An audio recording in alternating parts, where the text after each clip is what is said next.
different things, that's all going into your brain, and that's affecting your body, that's affecting everything. It's making you weaker. But when you get together with people like this weekend I'm going to be at my speakers convention in Orlando with like 300 of my friends that do this.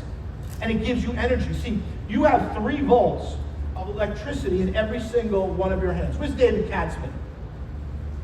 Where's David Katzman? Did he leave the room? What the heck's going on? Get up here, David Katzman.